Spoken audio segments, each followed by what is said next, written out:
Hello, today we're going to be talking about logical fallacies and how they apply to parliamentary debate. So what's a logical fallacy?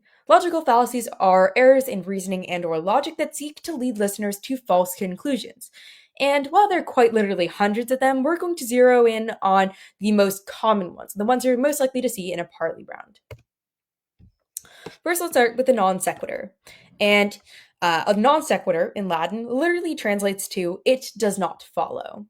So a non sequitur is when the conclusion of an argument does not follow its premise. And just for a quick reminder, the premise is the basis of the argument, and then the conclusion is the what you're deducing or what you're drawing from that premise. So let's look at an example. Say my premise is that all men are mortal and Socrates is a man. Therefore, my conclusion, what I'm drawing from that, is that therefore Socrates is mortal. So that's an example of a premise and then a conclusion drawing logic from that premise. Now, when it becomes a problem or non sequitur is when the conclusion doesn't necessarily even follow the premise. So, for example, the US has a large volunteer army. Therefore, the US is great. Well, in this case, the conclusion doesn't logically follow the premise. Just because the premise is true does not mean that the US is inherently great because of this large volunteer army. Therefore, it's a non sequitur. Now let's look at the strawman argument, or also called the strawman fallacy. The strawman argument presents the weakest point of an argument as if it were the strongest. For example, it's like pulling on loose strings of a sweater in the hopes that the entire thing will become unraveled. So let's look at an example. So Starbucks replaces their Merry Christmas gift cards with Happy Holidays. Immediately, the media accuses them of being anti-Christmas and by extension, anti-Christian. Now, in this case, they're clearly using the strawman argument because they're presenting the weakest version of Starbucks' decision as what they're attempting to do, as their main argument or main purpose. So this is a fallacy because they're presenting their the weakest part of their argument as their argument itself. Now, let's look at faulty cause and effect. Now, this is the faulty connection of two concepts that asserts that there's a cause and effect relationship where there is none. Every time you hear debaters say something about something causing something, little alarm bells should go off in your head because it's actually pretty difficult to prove one thing causes another. Yeah, there's a lot of correlation, but causation in particular is tricky. Let's look at why it can be somewhat difficult to actually prove one thing causes another and why it is maybe tricky to spot why a cause and effect relationship is untrue. Eating bread causes crime because 98% of criminals ate bread in the last 24 hours before they committed the crime. Well, obviously that's not true. Bread does not cause crime.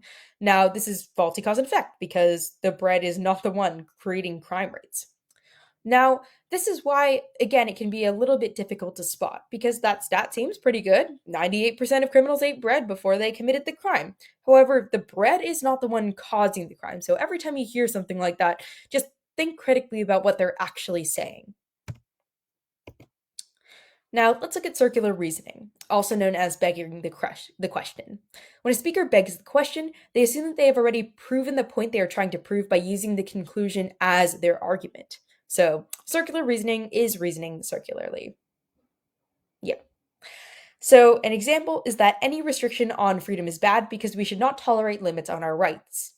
Now, the reason that's circular reasoning is because that statement essentially just said restricting freedom is bad because restricting freedom is bad. We shouldn't let that happen. Nothing has been proven there. They just said something and rephrased it. So the premise and the conclusion are the same, and they don't actually prove the argument. Now let's look at overgeneralizations. An overgeneralization is the assumption that every person in a particular group is the same. Now, an easy way to avoid overgeneralizations altogether is to avoid absolutes. For example, always, never, all, every. These are rarely ever correct and ultimately just lead to problems. So let's look at an example.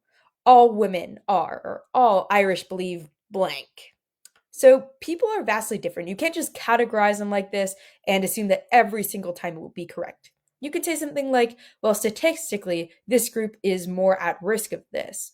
However, to say every single member of this group is like this is problematic and fallacious. So then there's the apples and oranges fallacy, and it comes from like comparing apples to oranges. This fallacy is committed when speakers compare two things that are not alike in a significant way. And a lot of the times, debaters love to use historical examples, and this is when the apples and oranges fallacy is often committed. So here's an example. Why should a car manufacturer complain about working 10 hours a day? College professors work at least that much. Well, they're completely different professions, and they're not really comparable under these circumstances. So they can't be used, and this is an example of the apples and oranges fallacy. Now we have the slippery slope fallacy. A slippery slope is when an argument asserts that one occurrence will lead to a host of other negative effects, and there's not a ton of evidence to show that this slippery slope will occur. For example, well, if we legalize gay marriage, then it won't be long before people are allowed to marry minors or inanimate objects. Well, clearly the conclusion is erroneous and assumes negative impacts will follow one event without much evidence or proof. So, this is an example of the slippery slope argument. Now, finally, let's look at some appeals, and I've grouped them all onto one slide. Now, the first and a very common one is an appeal to emotion. And when emotions are this is when emotions are specifically targeted and it supersedes the logic of the argument. So what does that mean?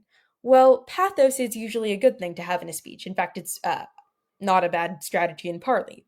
However, when the emotion itself, the targeted emotion, supersedes the actual logic or reasoning, it becomes fallacious. The difference, say, for example, it's probably a good idea to say something along the lines of, well, this policy would benefit people such as working families who need to get food on the table for their children. So we're trying to help with the issue of starvation. That'd be a good use of pathos. However, to say something like, you hate all children and you want them to die because you're not supporting this policy, it is your fault that families are starving to death, would be an appeal to emotion because the emotion that you're appealing to is superseding the logic of the argument. And then we have the appeal to fear. And this is different from the appeal to emotion because first you appeal and you exploit your audience's fear, and then you say, oh, but don't worry, I have a solution. And it makes the solution seem more appealing. It makes you more heroic, and it creates this logical fallacy. Next, we have an appeal to ignorance, which is when the speaker asks the audience to accept something just because it hasn't been proven false. For example, it's like saying aliens exist because no one has proven that they haven't existed. So this is only appealing to the audience's ignorance and it doesn't actually prove something is true. Finally, we have an appeal to novelty. This argues that just because something is new, it's better. For example, saying just because a model of phone is new, it's better. That's not necessarily true. You could bring up something specific like, well, it has faster processing power or something like that. However, you can't just say just because it's new, it's automatically better. That's an appeal to novelty and a logical fallacy. Spotting fallacies is a great way of dismantling arguments that seem impenetrable or ones that seem correct or seem backed up by statistics. But a lot of the times, especially with non sequiturs, even though the premise may be true, the conclusion is false or it's circular in some way. So it's not enough to just say, oh, that's a logical fallacy. Rather, you want to explain why it's fallacious and why, because of that, their reasoning can be disregarded. All right, so that's all for logical fallacies, and I hope you learned something.